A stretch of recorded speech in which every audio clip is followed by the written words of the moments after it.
गुंडे माफिया सब जेल में हैं, तो मुझे शर्म आती है कि भाजपा को अपराध नहीं दिख रहा। नफरत की विचारधारा की ओर ले जाने की कोशिश हो रही है। अब जनता समझने लगी है अगला चुनाव इस देश के अंदर मोदी वर्सेस केजरीवाल होगा कि अरविंद केजरीवाल ही मोदी को मुकाबला दे सकते हैं। चुनाव हम लोग सिंबल पर ही लड़ेंगे।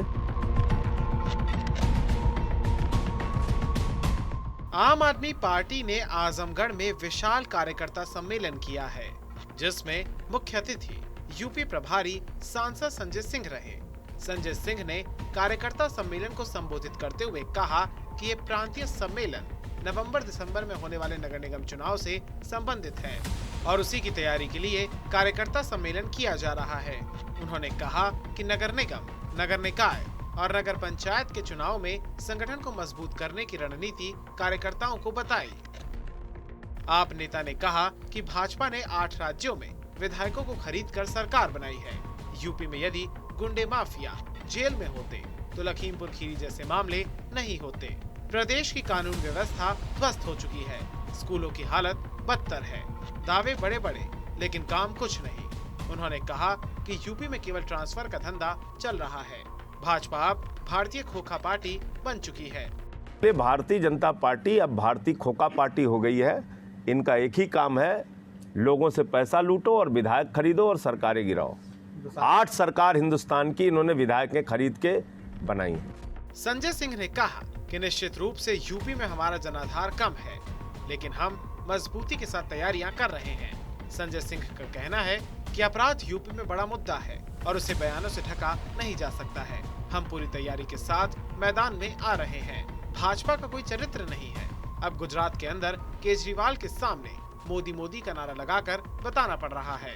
गुंडे माफिया जेल में होते तो लखीमपुर खीरी कांड और मुरादाबाद में रेप का मामला सामने नहीं आता। सड़क पर गुंडे माफिया महिलाओं की इज्जत लूट रहे हैं। इसके बाद भी सीएम योगी दावा करते हैं तो गलत है। भाजपा नफरत की विचारधारा चाहती है, पर अब इसमें वो सफल नहीं होगी।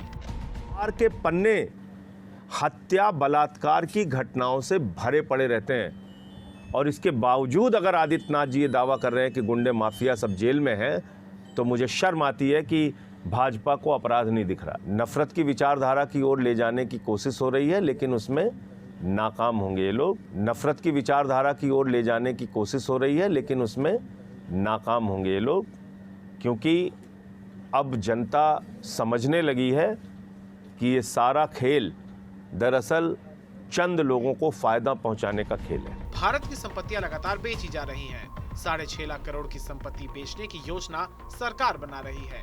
जब सारी मुनाफा की कंपनियां बेच दी जाएंगी तो देश तरक्की कैसे करेगा? सरकार घाटे में चलने का तर्क देकर बच रही है। जो कुछ बाबा जी की सरकार में चल रहा है वो आप लोगों से छुपा नहीं है। स्कूल की हालत यहीं आजमगढ़ में राजेश यादव जी ने और इनके साथियों ने कई वीडियो आप लोगों के सामने दिखाई होगी। बैठने के लिए टाट पट्टी और कहीं कहीं तो टाट पट्टी भी नहीं, स्कूल जर्जर। देवरिया की खबर मैंने आप ही लोगों ने दिखाया था, टीवी मीडिया के लोगों ने। सूखा भात खा रहे हैं बच्चे। मिर्जापुर सोनभद्र में नमक रोटी खा रहे हैं। यह हालत है। आदित्यनाथ जी दावे बड़े बड़े करते हैं, काम जमीन पे कुछ है नहीं, ना स्कूल पे काम करना है ना अस्पताल पे काम करना है। कह रहे कॉन्वेंट बना दिया। ये कॉन्वेंट उनका। आइए देखिए आजमगढ़ में कॉन्वेंट आदित्यनाथ जी, आपको पता चल जाएगा।